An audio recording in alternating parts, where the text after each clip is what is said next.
કરીશું બ્રેકિંગ ન્યૂઝથી. તો અનિરુદ્ધસિંહ જાડેજાના પુત્ર રાજદીપસિંહ જાડેજાના જામીન મંજૂર. ગોંડલ તાલુકાના રીબડાના અમિત ખૂંટ આપઘાત કેસમાં જામીન મંજૂર થયા. ગોંડલ કોર્ટે અમિત ખૂંટ આપઘાત કેસમાં જામીન મંજૂર કર્યા. રાજદીપસિંહ જાડેજાને જામીન મળતા ટૂંક સમયમાં જેલ મુક્તિ થશે. 84 દિવસના જેલવાસ બાદ રાજદીપસિંહ જેલમાંથી બહાર આવશે. જજ H.A. ત્રિવેદીની કોર્ટે બચાવ પક્ષની દલીલોના આધારે સંભળાવ્યો ચુકાદો. અગાઉ હાઈકોર્ટ અને સુપ્રીમ કોર્ટમાં જામીન રદ થયા હતા. 10 નવેમ્બર 2025ના રોજ કર્યું હતું આત્મસમર્પણ, જે પહેલા લાંબો સમય ફરાર રહ્યા હતા.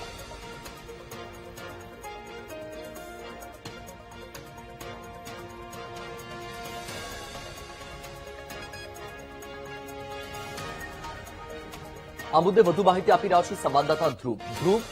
રાજદીપસિંહ જાડેજાના જામીન મંજૂર થયા છે, શું માહિતી?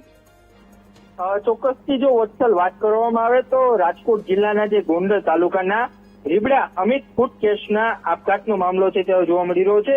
અનિરુદ્ધસિંહ જાડેજાના પુત્ર એવા રાજદીપસિંહ જાડેજાના જામીન છે તે મંજૂર થઈ ગયા છે, જેથી ગોંડલ કોર્ટ દ્વારા અમિત ખૂંટ આપઘાત કેસમાં જે રાજદીપસિંહના છે તે જામીન છે તે મંજૂર કરવામાં આવ્યા છે, જેથી રાજદીપસિંહ જાડેજાને છે તે જામીન મળતા ટૂંક સમયમાં જ છે તે જેલમાં છે તે મુક્ત રહ્યો છે. જેથી જોવામાં રહીએ તો રાજદીપસિંહ જાડેજા આમ તો 84 દિવસ છે તે જેલ વાસમાંથી છે તે મુક્ત થયા છે.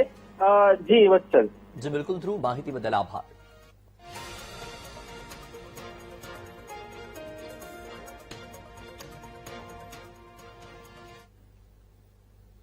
અને હવે દિવસભરના તમામ સમાચાર વિગતવાર જોઈશું.